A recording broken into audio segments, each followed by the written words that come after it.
Hello गायक कलाकार जी की ओर से आप लोगन के बिरहा सुने के मिला।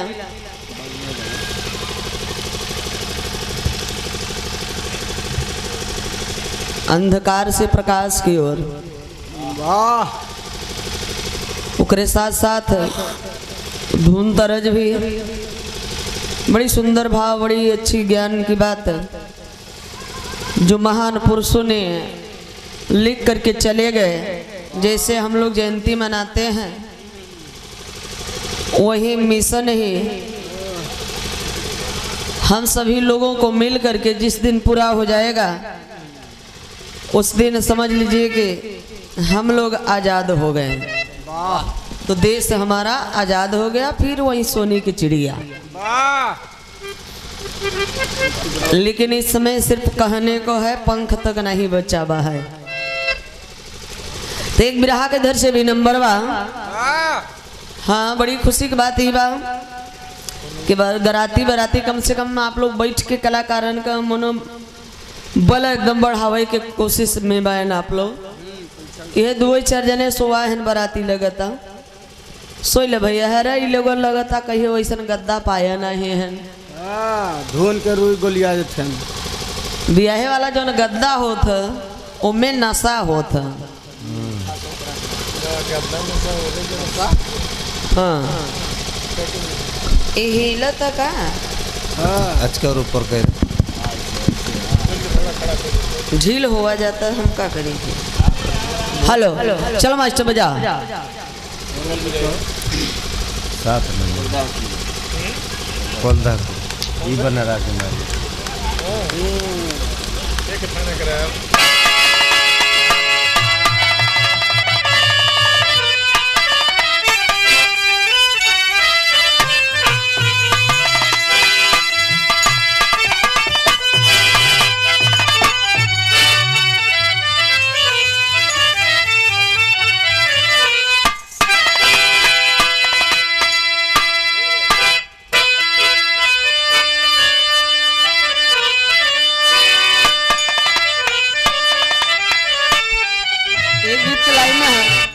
आदिवासी मूल निवासी इस गीत को गाया जाता था, लेकिन धीरे धीरे लुप्त होता चला जा रहा है। कह नाम है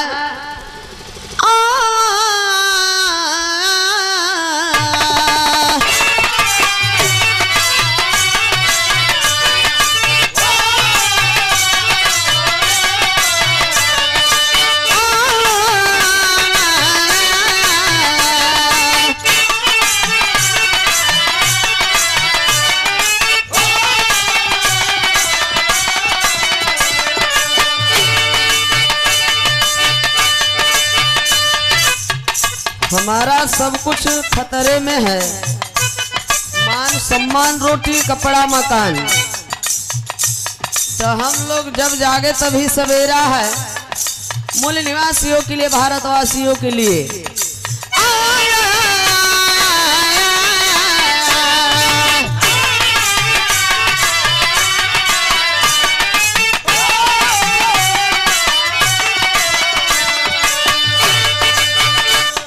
बचावा भैया हो, बचावा बहनी हो, बचावा भैया हो, बचावा बहनी हो, भारत संविधान के बचावा भैया।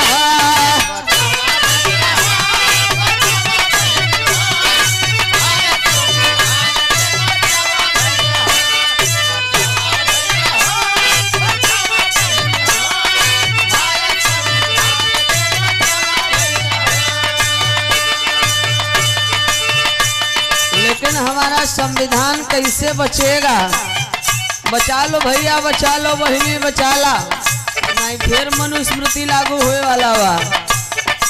बाहर जिनके अनुयायी बाहर वावन मेश्राम जी के सौजन्य से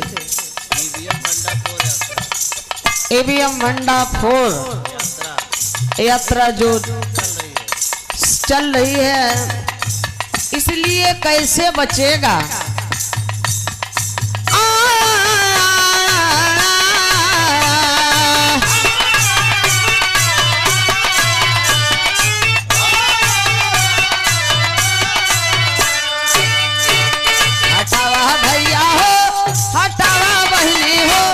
हटावा भैया हो हटावा बहनी हो देश से नियम हटावा भैया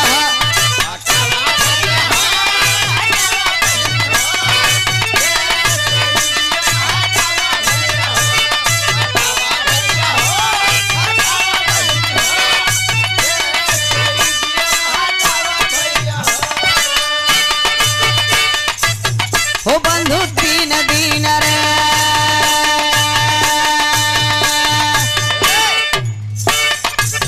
हो बंधु तीन दिन रे सोमवार मंगलवार बुधवार रे बंधु तीन दिन रे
गोरी चोरा गाँव बड़ा प्यारा रे मैं तो गया मारा रे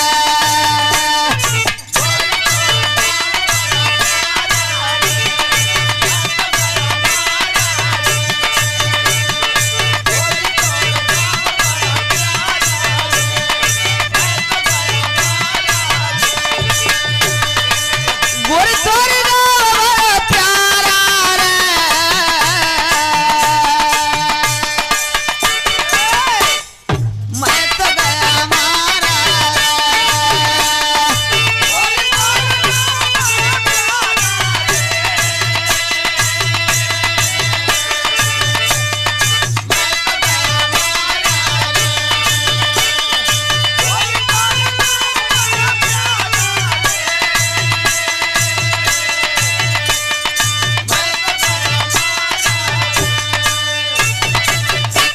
लेकिन फरमाइश है 7 बजे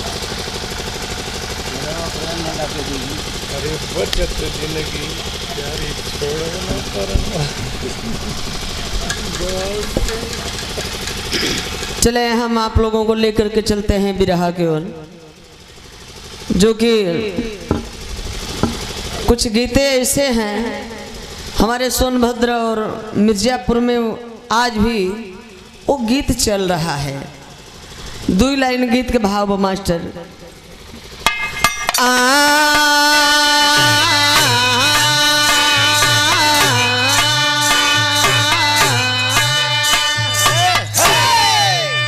छत्तीसगढ़ वाली लाइन है ई बेदारा के मारी तोला बारी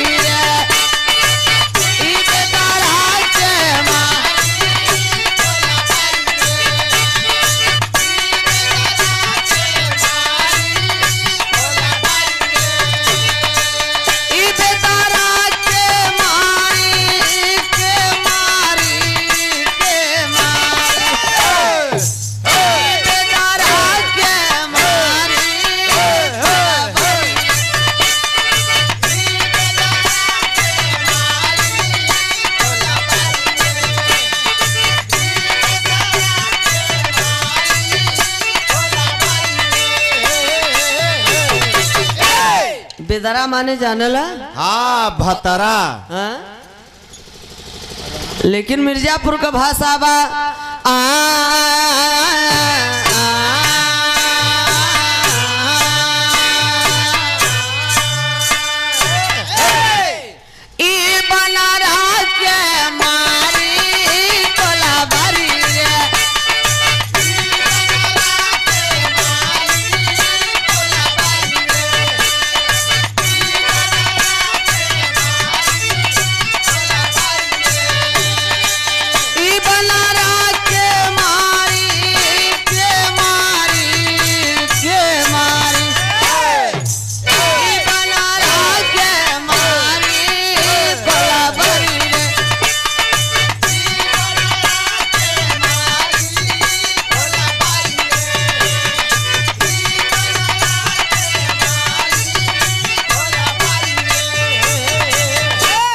बनरा के काहे मारी ओकर कोनो दुल्हनी के दुल्हा जंगर चोर रहा आवे दारू पी के 12-1 बजे रात मेहरारू के गरियावे मारे कहे हरे खोल रे चिकना दे रे। अच्छा पिए के बाद चिकने चाहत है का और कहा जे पियत हुई जानत हुई ये समय तो ऐसे मिला 9-10 बजे तक तो उनकर बैटरी फुल चार्ज बतावत है और 12-1-2 बजे ले जाने था बैटरी लो हो जाए। इस समय तो 4-5 बजे वाला बा है बैटरी स्विच ऑफ हो जाए। अगले बगले न विश्वास हो तो देख लिया। और का करे दारू पी के आवेला रोज हमके मारेला सुन मोरी माई रे माई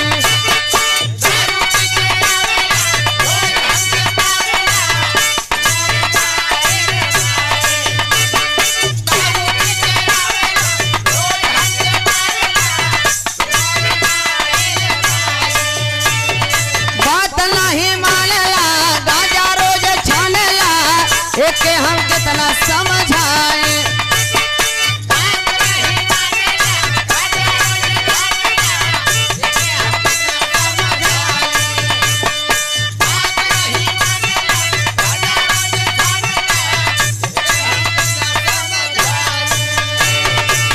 इन चवा के मारी कोलाबरी रे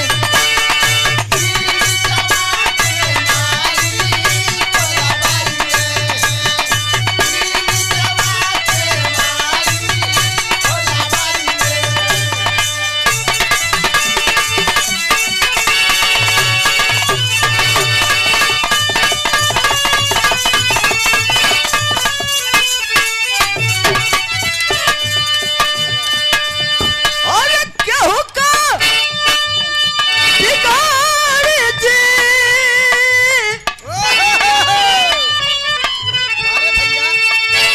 अरे केहू का बनाई जी बाबा बनवल जवन अरे केहू का बनाई जी केहू का बनाई जी बाबा बनवला जवन भीम जी बनवला जवन कोई का बनाई जी बाबा बनवला जवन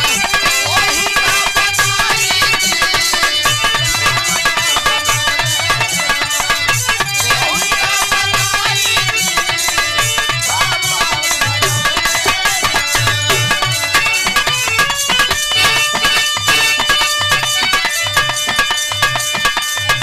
केहू का बनाई जी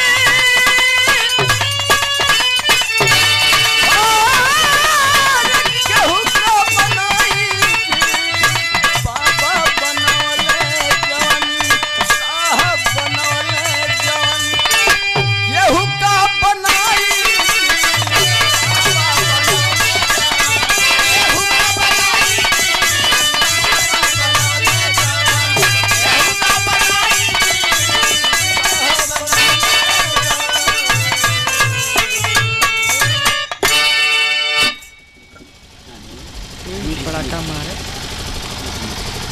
आइए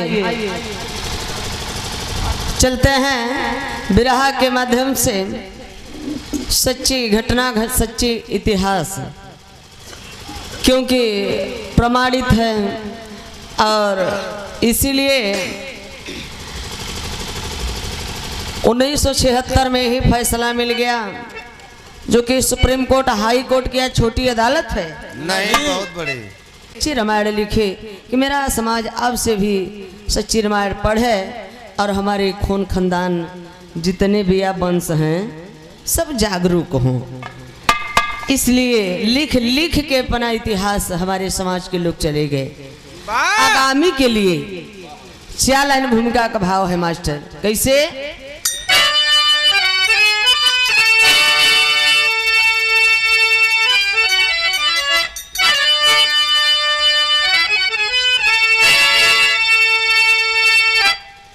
अरे रणधरा तू बता कब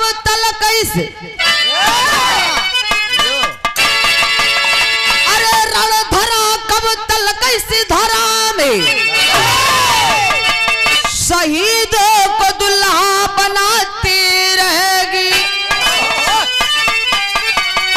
कभी चैन से तू सुलाएगी या फिर बिगुल क्रांति का ही बजाती रहेगी। रचा खून या जल नहाया लहू से कई बार खेला है खून की होली। रचाया हाथों में खून की मेहंदी।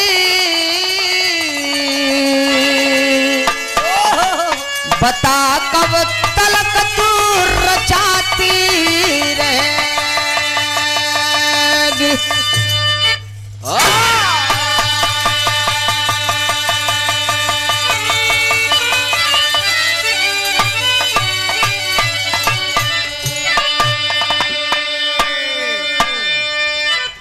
बाहर है ए हमारी मातृ भक्ति, देश भक्ति और पितृ भक्ति बा और पत्नी भक्ति।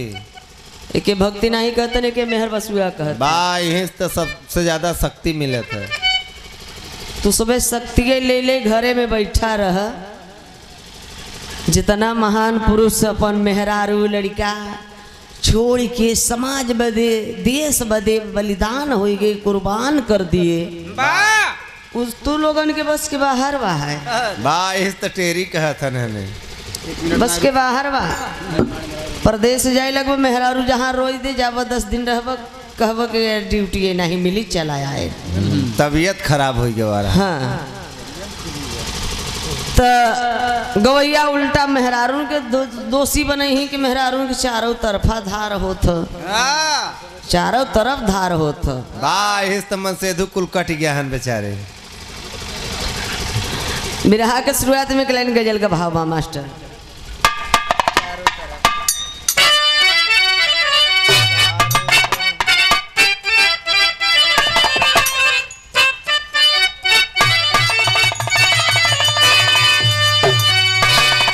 चारों तरफ है,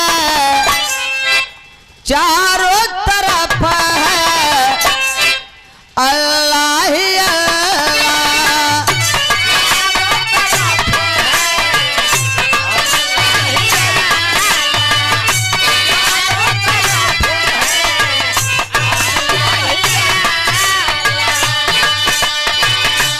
मौला क्या नाम हुआ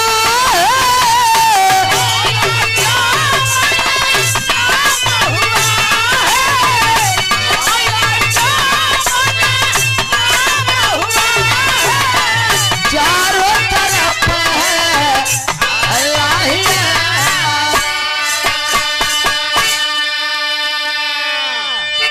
लेकिन बाहर है अखंड भारत देश, सोने की चिड़िया, सोने की चिड़िया देश हमारा।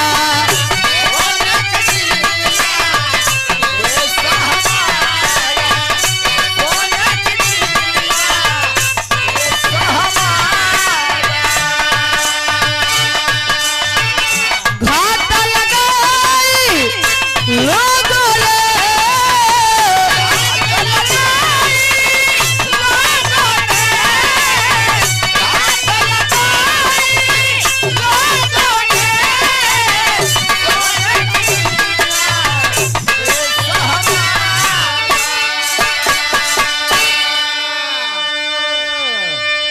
सोने की चिड़िया देश हमारा घात लगाई लोगों ने, बेईमानों ने, लोगों ने घात लगाया। और क्या मजहब ये काया खंड संस्कृति।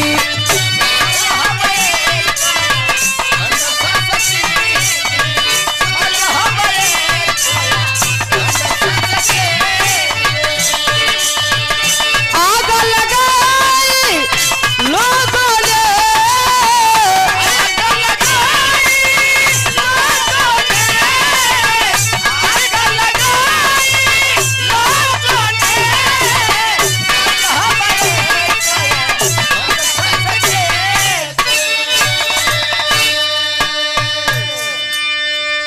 मजहब एक अखंड संस्कृति आग लगाई लोगों ने। आखिरकार में हम सबसे बड़ा हमारे समाज को, हमारे देश को अंधविश्वास में हम लोग किस में फंसे हैं। ए बाबू गौर करेंगे कहानी शुरुआत वजह से। आखिरकार में अखंड भारत के निर्माता, अखंड भारत की निर्माता चक्रवर्ती, बाहरे चक्रवर्ती चंद्रगुप्त मौर्य, बाहरे अशोक सम्राट, बाहरे बिंदुसार, एवं ऐसे ऐसे मौर्य वंश का 10वां शासक राजा ब्रदरथ, 10वां शासक राजा ब्रदरथ, आज हम आप जो जानते हैं पटना के नाम से। पटना का सबसे पहला पुराना नाम है मगध, पाटलिपुत्र। इसके बाद क्या नाम पड़ा? पटना। अखंड भारत पटना राजधानी हुआ करता था साथियों। आखिरकार में राजा ब्रदरथ अपने शासन काल में अपने राज्य में जितना ये कर्म कांड ब्राह्मण पाखंड करवाते थे, जजमानी जिनकी थी, सब कुछ राजा ब्रदरथ ने अपने शासन काल में बंद करा दिए, बंद करा दिए कि आज से इन बेईमानों का, इन विदेशियों का पूजा पाठ, पूजा पाठ, जब पूजा पाठ बंद करा दिए राजा ब्रदरथ अपने शासन काल में, तो ये बेईमानों ने, ये देखा आक्रमणकारियों ने, ये बाबू राजा ब्रदरथ को सोचते हैं कि अभी कैसे मरेगा, जब ये मरेगा तभी हम लोगों का शासन सत्ता काल वापस आएगा। एक दिन का समय बा, एकदम गरीबी रेखा के नीचे हो गए, लेवराना करने लगे, मजदूरी करने लगे। ब्राह्मणों ने जब मजदूरी करने लगे तो एक दिन बैठ करके ये लोग रातों रात षड्यंत्र रचना रचते हैं राजा ब्रदरथ का हत्या करने के लिए। क्या रचे हैं? एक लाइन गीत लग गल मास्टर।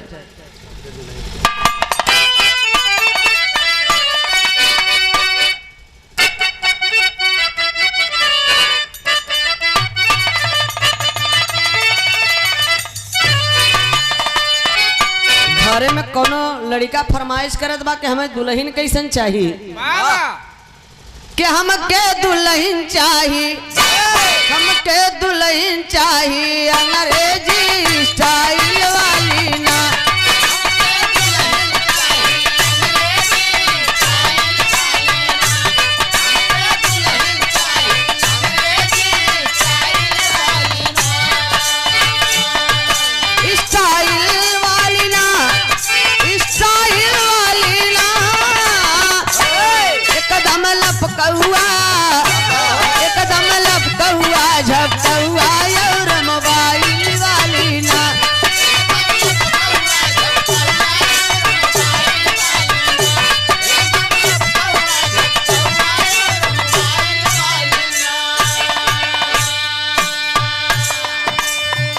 आखिरकार इन आर विदेशियों ने, ब्राह्मणों ने बैठ करके रचना रचते हैं कि हमके शासन चाहिए, हमके शासन चाहिए ब्राह्मण राज खानदानी वाली ना।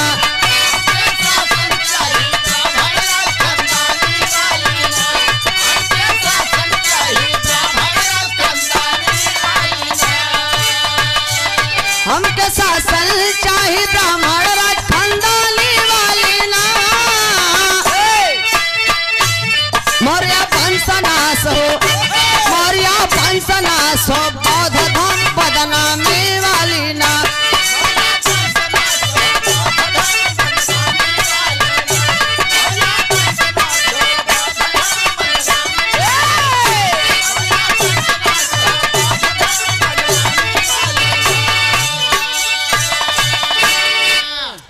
आज के घर मालिक की ओर से, कन्या पक्ष की ओर से, माननीय प्रधान जी की ओर से, पूरे परिवार की ओर से सम्मान मिला, जो कि अभी सम्मान किए थे वो वस्त्र दान दे करके और 1000 रुपये से सम्मान किए। पुनः आशीर्वाद मिला, पुरस्कार नहीं, प्यार भरा प्रधान जी का आशीर्वाद है। घराती बराती रिश्तेदार नातेदार सबको कोट कोट नमन है। जय भीम, जय भारत, नमो बुद्धाय। ए बाबू, आखिरकार में धन्य हैं बाबा साहब ने ऐसे महान पुरुषों को अपने गुरु बनाए। बाहर ज्योतिबा राव फूले जी धन्य हैं। ए बाबू, तमाम महान पुरुषों के दिखाए हुए रास्ते पर चलने का काम किए। आखिरकार में इतना ही नहीं, इन बेईमानों ने षड्यंत्र रचना रचा कि अब कैसे मरेगा ये राजा ब्रदरथ, बौद्ध धाम को कैसे बर्बाद किया जाए, कैसे तहस नहस किया जाए। आखिरकार में केवल भारत ही भरे में भैया गीता रामायण महाभारत सर्वा आसमान से आई का टपक पड़ा। भारत भरे में वो भी जर्मनी जापान विदेशन में नहीं बहाय, भारत ही भरे में टपक पड़ा बा। भी चुन्नी वालों के मकान में। ए भैया, राजा ब्रदरथ को मारने के लिए आखिरकार में सोचे कि अब कैसे ही मरी। तब बाबू याद आया, आज हम आप जिनको भगवान राम कहते हैं, ये भगवान राम नहीं, लगभग 400 के लमसम में तो रामायण लिखा गवा बा। राजा ब्रदरथ को मारने के लिए देखा है आप, ये जिनको राम भगवान कहते हैं वो भगवान राम नहीं है, वो पुष्यमित्र शुंग है, जात का वो ब्राह्मण और चीन का रहने वाला। इन बेईमानों ने, ब्राह्मणों ने कहा कि अरे यार याद आया, बेला जो पुष्यमित्र शुंग की बहन चीन की है, बड़ी सुंदर बहा है, वेरी ब्यूटीफुल हैंडसम गर्ल। ये मूल निवासी ई राजा ब्रदरथ वैसा लड़की कब्बो न देखे होए। ले आवा सामने कई दे देखो, मोहित होत कि नहीं। ऑल द बेस्ट, वेरी नाइस। टक्की लग जाए हो। अरे बाप रे बाप, ये लोग देखतन तो का हालत होता है। अरे यार, जब बेला शादी तय कर दिया राजा ब्रदरथ से, अब यह कई अस्त्र बचावा है। इन्हें बेईमान विदेशी जाना था ना, मूल निवासी लड़ाकू रहे, लड़वैया रहे। जब हार जाए तो अपन बहन बिटिया ले जाओ सामने खड़ा कर दे। जाओ खड़ा कर देते बाबूजी। अब देखा आखिरकार में इतना ही नहीं, जब बेला से शादी तय हो गया राजा ब्रदरथ का। अरे भैया, जब शादी आज भी तय होता तो बड़ी खुशी न होता। वैसे राजा ब्रदरथ सज धज के चल दिए, अपन दुल्हन लिया वही बदे चल दिए हैं। कहाँ चले हैं? चीन। आज भी चीन का लोग तुंग झुंग मुंग लिखते हैं। तो देखा है गीत के भाव मास्टर।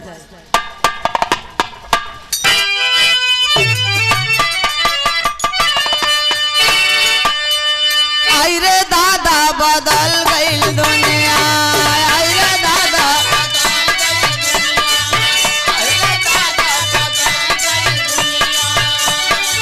पहले गुड़ मिले अब मिले पुलिया, पहले गुड़ मिले अब मिले पुलिया, आई रे दादा बदल गई दुनिया।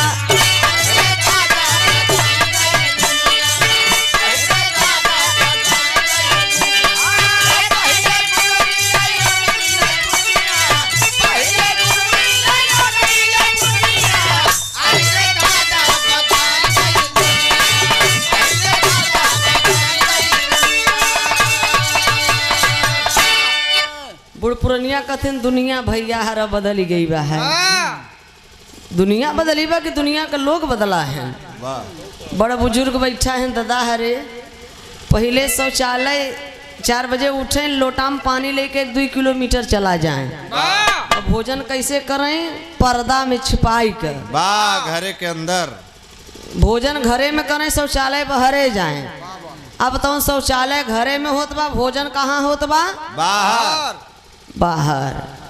ए भैया बराती पहले आवे दुआरे तो माई बहनी और रूसी पड़ोसी मिल के पूड़ी बेले खाना बनावे और बराती सब खाएं। घरे वाले खाना बनावे और नाचे वाले कहाँ से आवे? बाहर से। अब तो ना घरे का नाचत है ना खाना बनावे वाले कहाँ आवत है? कहाँ से? बाहर से। बाहर से। मुर्गा खात है एको बेरी नहात है जा नहीं न नहात होगा, लेकिन अपने बाबू के अगर फूक के आई है गंगा जी से तब 2-3 बेरी नहाब जल छिड़कब। बा काहे से बाऊ पैदा करने सबसे ज्यादा अपवित्र है। तो गीत भाव है आई हो राजा के चली है बरतिया,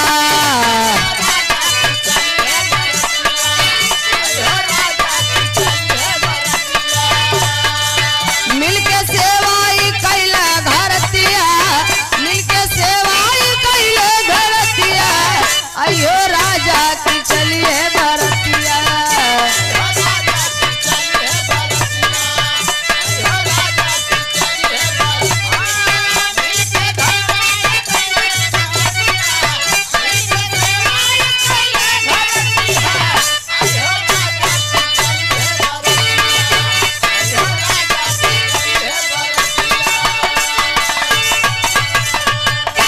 अच्छा तो बियाह जब तय होता तो माई बहनी हरे बिटियन के लगत हिन सिखावे। तो चीन में बेला के का सिखावत है माई बहन के बिटिया? तोहार बियाह देखा राजा से होता, राजा ब्रदरत से होता तो रानी बन कर रहबो। ए बिटिया जाऊ जब ससुरे ना तो अपने राजा से कही हाई तोहार भैया जौन पुष्मित्र सुंगबा उर्फ राम बेचारा लेबराना मजदूरी करता, बा भीखव मांगे लागत कहियो कहियो। तो जाए के अपने राजा से कही के अपने भाई का नौकरी लगवाई दिहो। अब यहर बेला बिचारी के पता ना बा कि हमार शादी काहे बदे होत बा, और पूरे परिवार को सबको पता है। ए भैया राजा गए हैं चीन, देखा है रानी के धूमधाम से पहले का बियाह कैसे होत रहा, लड़ाई हो, तलवार पर तलवार चले, खून बहे, तब मेहर रखाई। अब जेकरे जोर रहे हो अब तो मोबाइली से बियाह हो जात बा, आई लव यू बोल के। अरे बाप रे बाप। ए भैया लेकिन देखा है राजा सज धज के अपने रानी के अरमान सजाए के जब चीन से लेके आए हैं अपने उस हवेली में, देखा ब्याहे के बाद हर इंसान की जिंदगी में पहली रात आवेले, गोल्डन नाइट। अरे मर्दवा यहाँ इंग्लिश से सब पीएचडी के नहीं बैठा, हिंदी में बताओ। अपने बाबू से पूछ लिया सुहाग वाली राती में 1 मिनट बदे मान लाई बेडरूम बा, बेडरूम है एक तकिया मान ले के गद्दा। अच्छा बेडरूम में घूंघट काट के दुल्हन बेड पर बैठ के रानी राजा के जोहत है। जब राजा गए न है ना, जैसे पलंग पे पैर रखे न तब से रानी छनक का मोह बोले घुमा ले, सारा अरमान पानी में चला गया। राजा कहे रानी क्यों, क्या बात है रे पगली, आज तो सबसे बड़ी अनमोल रात है। बस 7 समुंदर पार जाना है मुझको। आज हर पति अपनी पत्नी को गिफ्ट देते हैं, आज इतनी अच्छी रात है, बताओ आज तुम जितना जो कुछ भी मांगना हो आज हमसे तुम मांग लो, मांग लो। अरे बाप रे बाप, रानी तो बड़ी खुश भई के कम से कम हमारे मनवा को बतिये त राजा छीन ली हैं। अब रानी मांगन मांगता लेकिन कसम खियावता कि राजा तो है देवई की पड़ी। का मांगन मांगता, सुहाग वाली राती में कसम खिलाती है रानी। गीत के भाव मास्टर,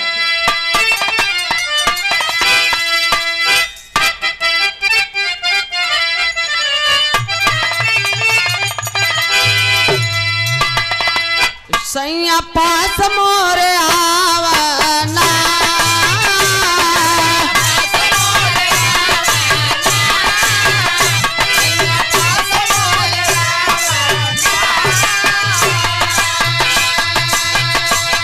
कहीं हमसे बतियावना,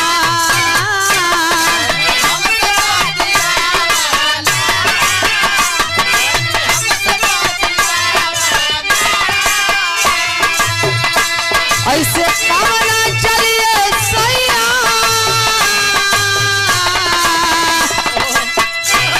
ऐसे काम ना चलिए राजा, भैया का सिपाही बनावा, ना ना ना तने पास मोरे आवा।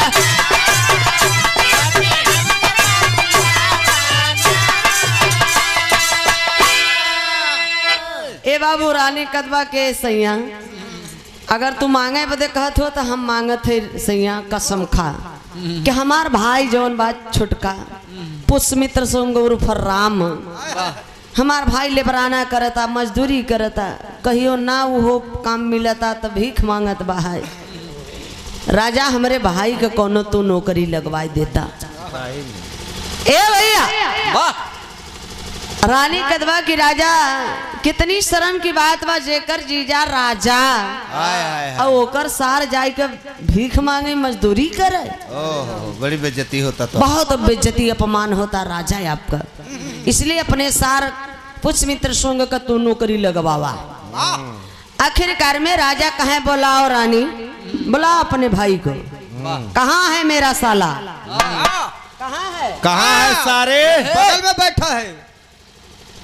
बुलाओ, चीन से बुलाए। राजा ब्रदरथ अपने सार पुष्मित्र सुंग के सिपाही में भर्ती कर दिए, सिपाही के पद पे रख दिए। सिपाही के जब पद पे रख दिए तो धीरे धीरे धीरे धीरे समय बीतता गया। जेकर बहिन अंदर ओकर भाई सिकंदर। धीरे धीरे जब समय बीतता गया तो राजा ब्रदरथ ने अपने सार पुष्मित्र सुंग को सेनापति के पद पे रख दिए। प्रमोशन हो गया। जब सेनापति के पद पे रख दिए तो देखते हैं आज भी जैसे बड़ी बड़ी मंदिरें हैं हमारे भारत देश में, वो मंदिर में बुद्ध भगवान का ही मूर्ति हुआ करता था।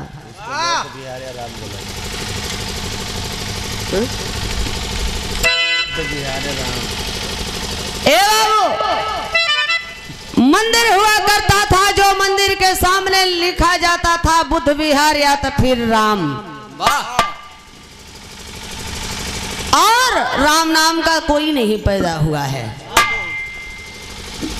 इतना ही नहीं, जब सेनापति के पद पे हो गया, हर मंदिरों में पंडा पुजारी और सेना में इन ब्राह्मणों के बेटों को चोरी चोरी चोरी चोरी इन विदेशियों को सेनापति जो मॉनिटर है उमन माना घर जाना काम कर दिया। पुष्मित्र सुंग अपने जीजा ब्रदरथ के चोरी से सेना में बाबूजी भर्ती कर दिया। सेना में अब मूल निवासी चमार मुसहर पासी धोबी धैका शर्मा बर्मा पटेल बिंद भूमिहार जितने मूल निवासी थे, मूल निवासी के सेना बहुत कम मात्रा में थे। ये पुष्मित्र सुंग अपने जीजा के चोरी से जब ब्राह्मणों के बेटों को उसमें भर्ती कर दिया, क्योंकि दाल में काला है। वाह, दाल में काला नहीं, पूरी दाल ही साली काली थी। मंदिरों में भी बैठा दिया, कपार बार छोड़ के पंडा पुजारी बन करके उस मंदिर में भी बैठ गए। अब ये बात किसी गुप्तचर द्वारा राजा ब्रदरथ को पता चल गया कि मेरा साला बहुत काला है। राजा ब्रदरथ को जब पता चल गया तो राजा ब्रदरथ बुलाए अपने सार पुष्मित्र सुंग को। कहा ये सार राम, इधर आओ। मनमाना घर जाना काम करते हो, भाग जाओ, चले जाओ चीन।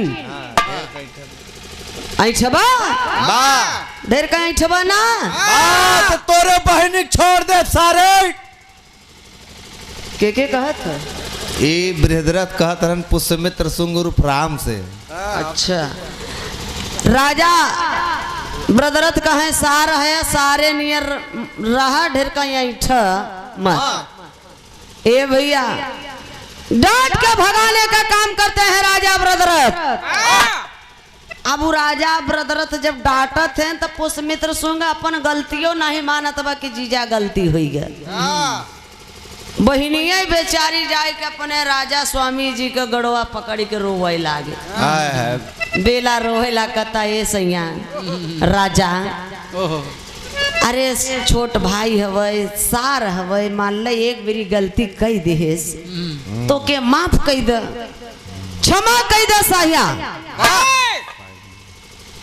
रानी का बतिया जब सुने राजा कहे ठीक बा चला भाई तू कहत हो तो हम माफ कर देते माफ कर दिया तो अब धीरे धीरे धीरे धीरे और मौका मिलता चला जा रहा है समय बीत रहा है धीरे धीरे। यही बीच में एक दिन मन में आया राजा ब्रदरथ को चल देते हैं बाबू सेना के बीच में सेना का मुआयना करने के लिए।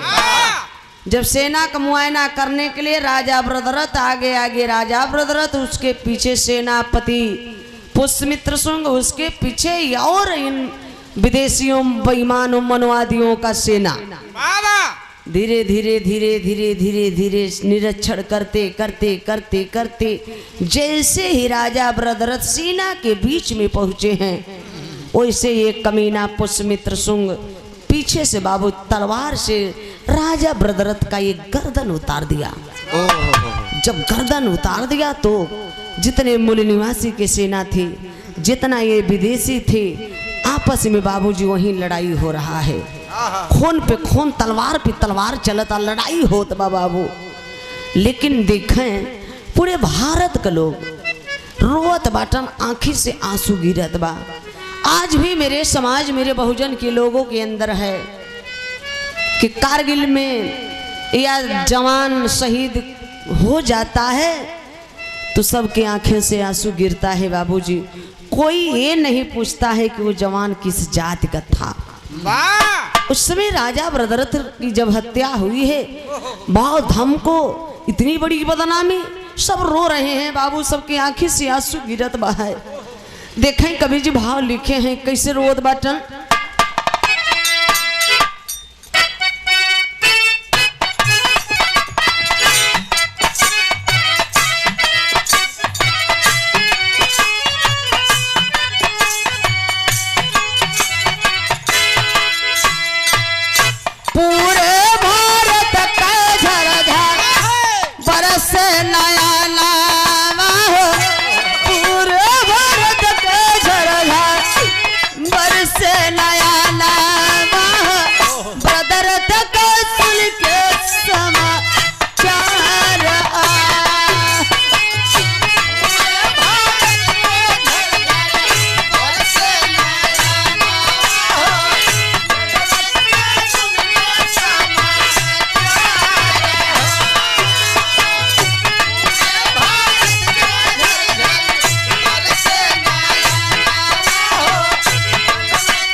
बाबू सबके आंखी से आंसू गिरत बा। सब बौद्ध धम के लोगों ने मूल निवासियों ने सोच रहे हैं कि आखिरकार में यार इतना ये बड़ा कमीना इतना बड़ा ये कसाई है पुष्यमित्र शुंग।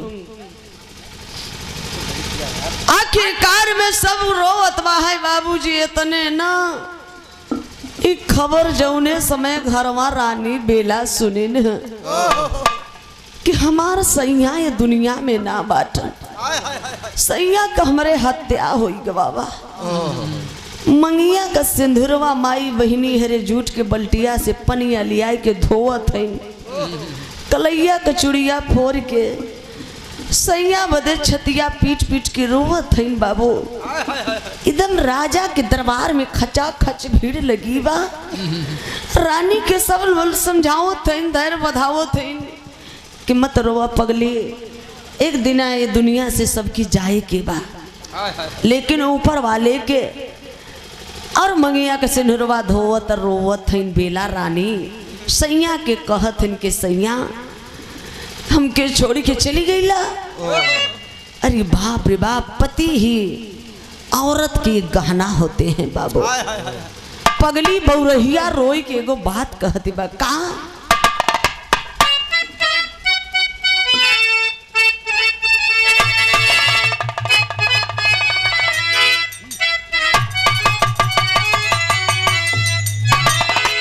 पाई के खबर दुल्हे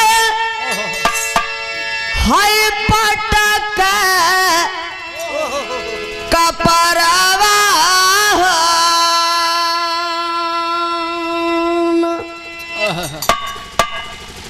ए विधना गजब गिरावाला बजरवा। हे सैया, हे प्रभु, ये मालिक गजब का बजर गिराई दी है।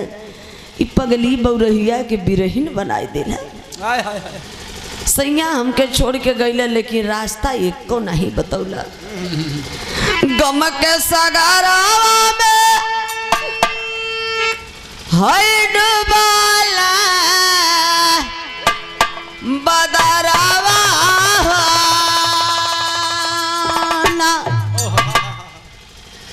विधाना चार ओरिया लौकला अनरवाना। विधाना चार ओरिया लौकला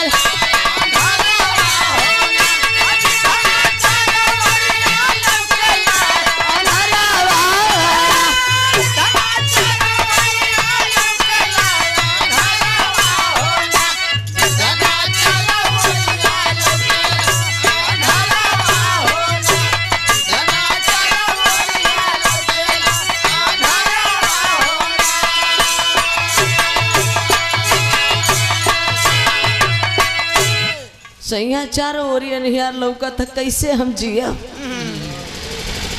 कौन आधारा जियब के करे सहारावा विधना डूबी गईल मानी के सनुरवाना। विधना डूबी गईल मानी के सनुरवाना।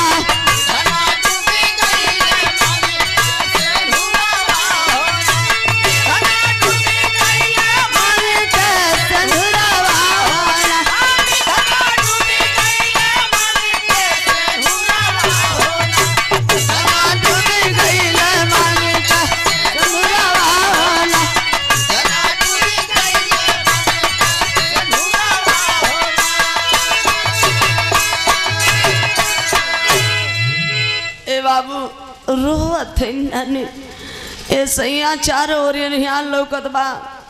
हे मांगे के सिंदूर धोआ गइल सैया के करे सहारे रहब। हमके छोड़ के चल गईला, इतने ना सैया हमके तो गबे कैला, लेकिन हे पेटवा में जौन तोहार निशानी पलता सैया, एकरे बारे में भी ना सोचला कि पापा कही सैया। ये बाबू कपार कुछ कुछ के घर में रानी रोवत है।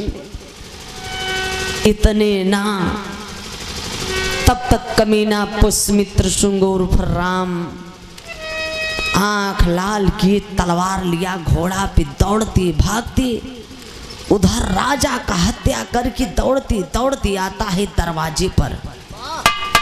दरवाजे पर आता है, देखता है कि भीड़ लगी है। अब बेला रानी रोवत है। बेला जब दरवाजे पर बहनिया देखले सब भैया के ना हाय हाय हाय। अरे बाप रे बाप करे जवाब फाटे लागल कि भैया हमारा आई गए, भैया हमारे सैया का खबर सुनलन है, दौड़ल भागल चलैलन। कि बिटिया या बला ऐसन होथिन बाबू कि जब ससुरे में ना ठिकाना मिलत तो लोग नैहरे जाते। बहनिया रोवत बा कि भैया हमारा आई गन, भैया हमारा आई गन। अब बहनिया के का पता बा, दौड़े की जैसे भैया का गोड़वा पकड़ल चाहत बा बहनिया, वैसे ही कमीना पुष्यमित्र शुंग अपनी बहन को पैर से मार देता है बाबू। कुछ दूर पे जा करके बेला गिर जाती है, गिर गई, फिर उठ के लगी पगली बउरहिया रोए, भैया भैया तू हमार भाई है ना, सैया का खबर सुन के आया है तो हमके काहे मारत है। लेकिन बाहरे भाई कसाई बन गया। क्यों गया है? दरवाजे पर रानी को मारने के लिए, क्योंकि यही मन में उसके सपना है, सोच रहा है पुष्यमित्र शुंग के सपवा तो मर गए लेकिन सपलवा या वही जिंदा बा। जौन पैदा होई वो मेरा काल बन के पैदा होगा। ओ भाई कसाई बन के कमीना बेला बहनिया के जान से मारत बाबू, जान से मारत भाई। और तलवरिया लेके बहनिया का पेटवा के चीरत बा है। अब कैसे चीरत बा भाई कसाई बन के बाबूजी दिखाएं।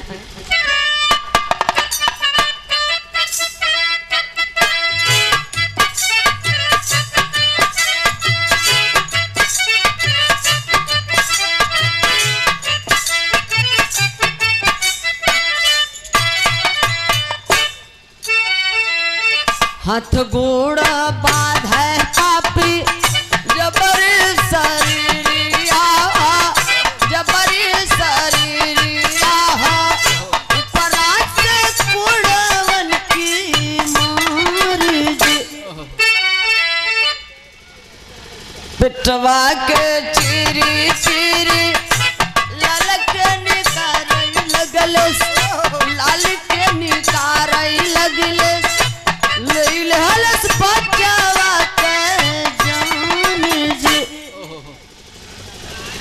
भलवा पे फेंके पापी बावरी कसैया, बकनी रदैया रोवेला धरती आसमान जी।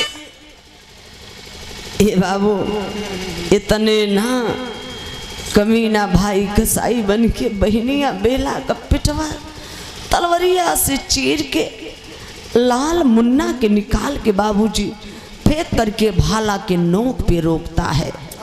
भाला के नोक पे रोक के ए बाबू लाल को जान से मार देता है। बाहरे मालिक का मर्जी, राजा ब्रदरथ की भी हत्या किया, रानी बेला भी मर गई, और जो पेट में औलाद था दिया वंश था बाबूजी उसको भी खत्म कर दिया, जान से मार देता है पुष्यमित्र शुंग। बुद्ध धर्म मैं भारत देश बाबूजी इतने ना जौने समय पूरे बौद्ध धर्म वाले सुनते हैं अरे राजा ब्रदरथ की हत्या हो गई, तो उत्तर पश्चिमी का राजा मिलिंग, उत्तर पश्चिमी का राजा मिलिंग बौद्ध धर्म के अनुयायी थे, और जब सुनते हैं कि राजा ब्रदरथ की हत्या हो गया तब ये उत्तर पश्चिमी का राजा मिलिंग ने अपने दल बल सेना के साथ चढ़ाई कर देते हैं। चढ़ाई कर दिया पटना, ये पुष्यमित्र शुंग को मारने के लिए। जब राजा मिलिंग पटना गए हैं तो जितने बौद्ध धर्मी थे, लोकल क्षेत्र के लोग जितने थे, सब लोग मिल करके राजा मिलिंग का साथ देने लगे, ढूंढवाने खुजवाने लगे राम को मारने के लिए। तो कभी जी टेरी का भाव लिखे मास्टर।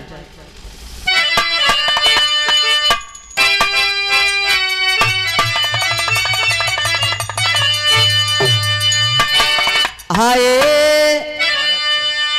मोरे राम मोरे राम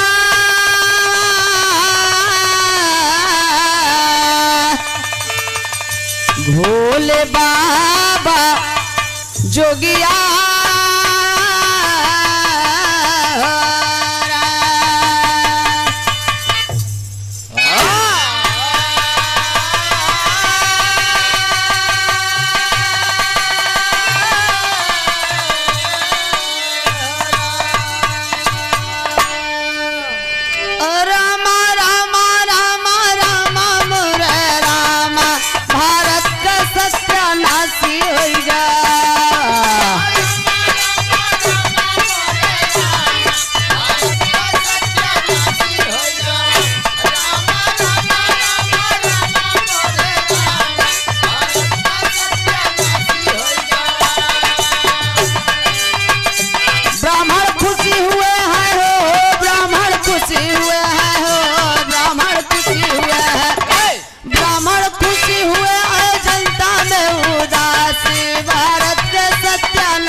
ब्राह्मण खुशी हुए हैं, जनता में उदासी, मूल निवासी सब रोत बा, सब उदास बा, सबके आँखी से आंसू गिरत बा, सबका राजा तो मारे गए। ए बाबू, लेकिन ये ब्राह्मण जश्न मना रहे हैं, पूरी मिठाई दारू गांजा भांग छान रहे हैं, जश्न मना रहे हैं, झूम रहे हैं कि राजा ब्रदरथ की हत्या तो हो गई, मेरी मनोकामनाएं तो पूरी हो गई। लेकिन बाहर राजा मिलेंगे और बाहर बौद्ध धर्म के लोग पटना में जब राम को मारते हैं, कमीना भागते भागते वो जाता है, कहाँ गया है? उज्जैन मध्य प्रदेश में, मध्य प्रदेश उज्जैन में जा करके जैन धर्म में छिप करके रहने लगा। तो चोरे के दाढ़ी में तिनका कई दिना छुप कर रहबा, धीरे धीरे किसी न किसी तरह से पता चल गया, वहां भी एकदम बम छट मट गया, तहलका मच गया। उज्जैन से भी भागता है कमीना, तो हरिन से वही रास्ता पकड़ के भागते भागते कहाँ गया है? साकेत। जब साकेत गया है तो कवि जी आल्हा में भाव लिखे हैं मास्टर, अरे साकेत नगरिया का अयोध्या नाम रखल बाबू,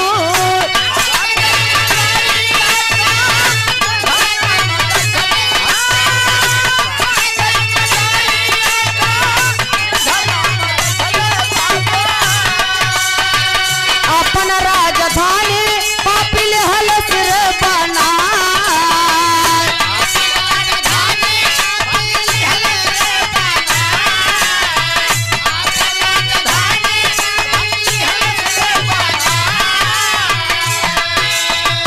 योद्धा से राजा चलावे लगा निर्दया बाबू,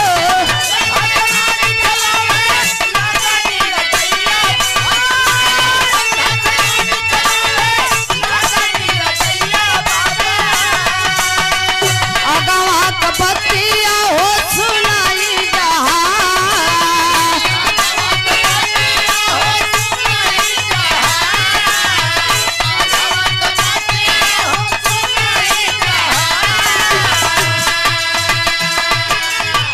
बाधा भिक्षु का सरजे काटे के लिए आई बेटा,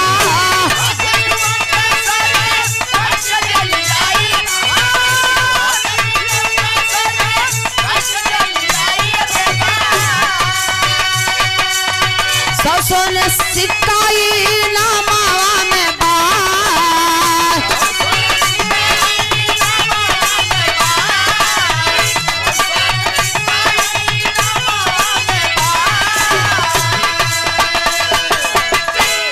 ए बाबू जब भागते भागते ये पुष्यमित्र सुन ये राम गया है साकेत, आज जो फैजाबाद अयोध्या के नाम से जानते हैं, अयोध्या का पुराना नाम है बाबूजी साकेत, अब राजा बन गया वहां का, साकेत नाम हटा करके अयोध्या नाम रख दिया।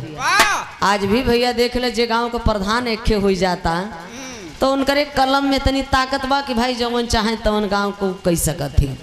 उसी प्रकार जब वो राजा बन गया अयोध्या का तो राज चलाने लगा, राज चलाने लगा। ढिंढोरा पिटवा दिया, डुडुइया पिटवा दिया कि जितने मूल निवासी हैं, जितने मूल निवासी जितना बौद्ध धर्म में बौद्ध भिक्षु हैं, एक बौद्ध भिक्षु का जो सर काट के मेरे पास लाएगा उसको 100 सोने का सिक्का इनाम दिया जाएगा। अरे तो भैया लालची तो सबे होत, लेकिन ये ब्राह्मण लगन मूल निवासी के खोजे कौन बुद्ध धर्मी है, पहले कौन बौद्ध धर्मी है। खोजते खोजते जे पावे बौद्ध धर्म बौद्ध भिक्षु के ओकर तुरंत सर काट के ले आवे राम के दिखाई का 100 सोने का सिक्का इनाम लेकर चला जाए। तो जे चलाक रहे मान ल रतिया भर मुड़िया ओकर रखे रहे सवेरवा फिर खुनवा एहर ओहर रच के कई दे तो मतलब ई लगे के ताजा हवे, वो चलाकी करे ले जाए फिर दोबारे सवेरे दोबारा दिखाए के फिर 100 सोने का सिक्का इनाम लेके चला आवे। तो ये किसी गुप्तचर द्वारा पता चल गया। राम को जब पता चल गया तब करता है क्या, घाघरा नदी के किनारे पत्थर रखवा दिया।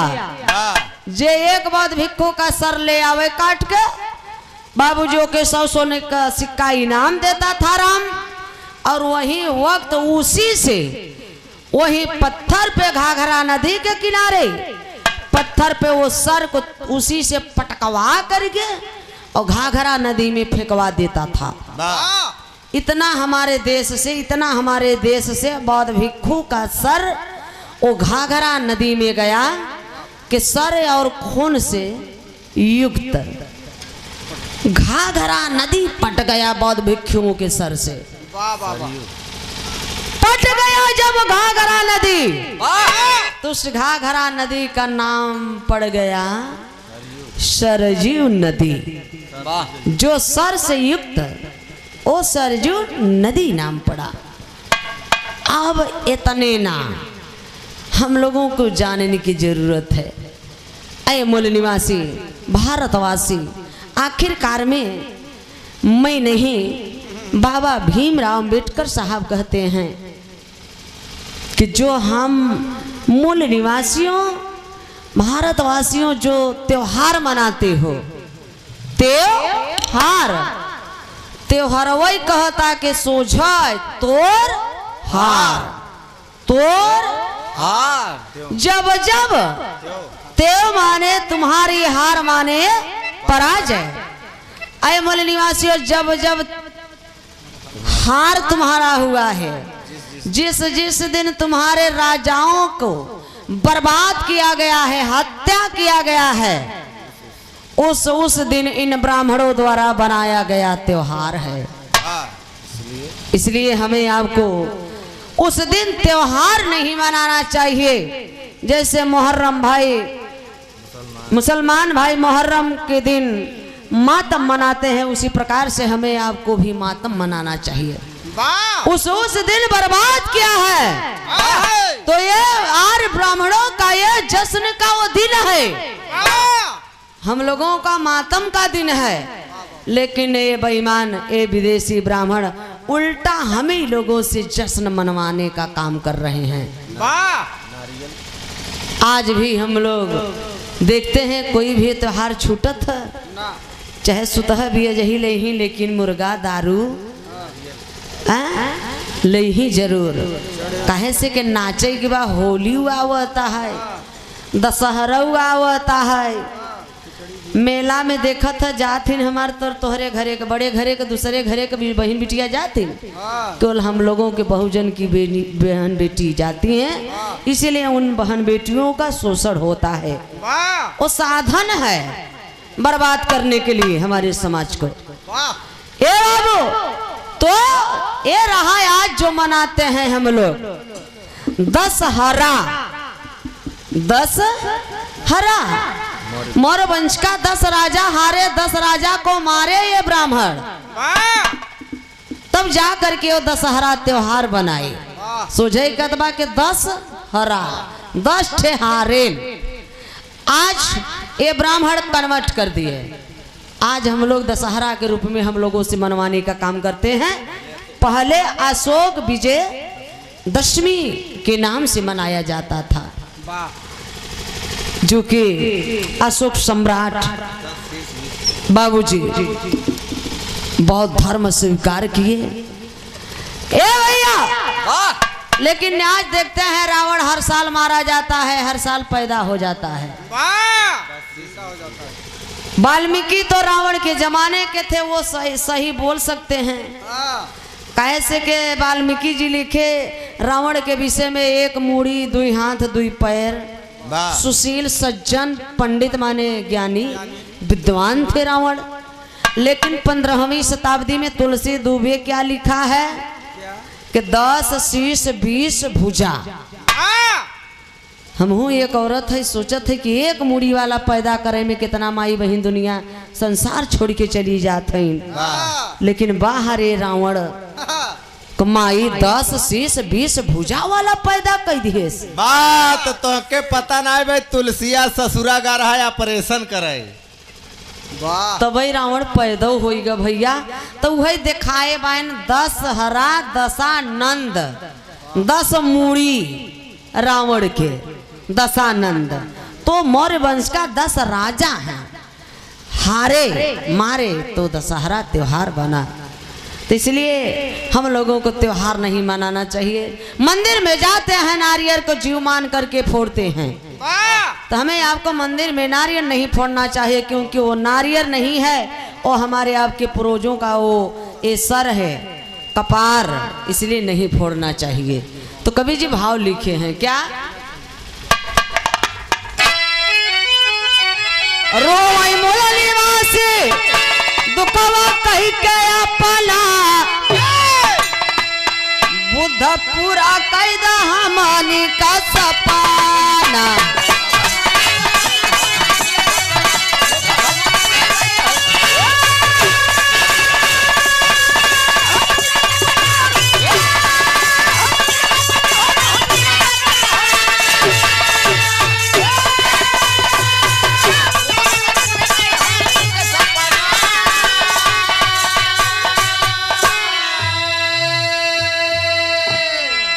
तो धन्य है मानवता का संदेश देने वाले तथागत गौतम बुद्ध जी। धन्य है, महान है। नमन करती हूँ। जब मेरा देश मेरा समाज लोग सुधर जाएंगे तो बाबूजी अपने आप हमें आज़ादी खोजने की ज़रूरत नहीं पड़ेगी। सबसे बड़ा आज़ादी तो हम लोग आज़ाद तो है ये हैं, लेकिन जान करके बर्बाद हो रहे हैं। जो ब्राह्मण को गुरु मानते हैं, 5 साल का लड़का देखो तब कहवा गुरु जी पा लागी। गुरु जी पा लागी तो पंडित जी का कहीं जय हो जय हो जय, यानी कहीं जा सारा ये तो नहीं शूद्र मूल निवासी और तरे जा जरा तेरा दशहरा धन्य है जो कि बौद्ध धर्म स्वीकार के बाहर है। इस समय तो सोशल मीडिया का जमाना है, जिस समय सुविधा नहीं था बाबूजी 10 लाख लोगों को लेकर के बाबा भीमराव अंबेडकर साहब जो कि बाबूजी नागपुर के धरती पर बौद्ध धर्म स्वीकार किए, और बाहर पेरियार रामास्वामी, बाहर बाबू ललई राम यादव, पंडित रावण जैसा विद्वान ज्ञानी कोई नहीं था वो जो कि बौद्ध धर्म स्वीकार किए। तो इसलिए हमें आपको नहीं मनाना चाहिए त्योहार। ये रहा दशहरा त्योहारों का हार। बिरहे का आखिरी लाइन का नाम बा रामा रामा रामा रामा मोरे रामा भारत के सत्यानाशी हो जावा।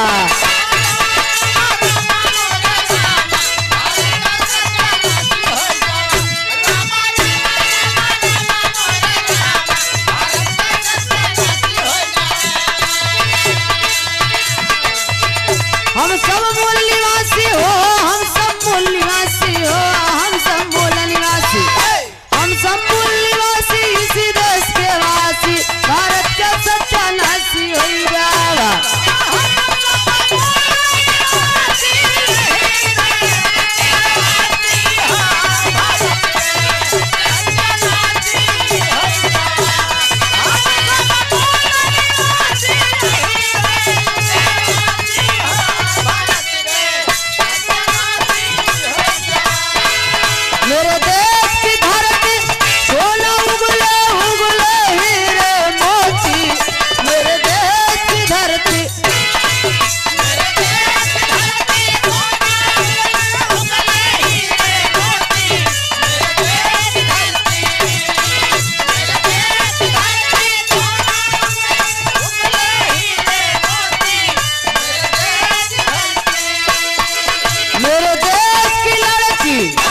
जय समाजवाद, नमो बुद्धाय।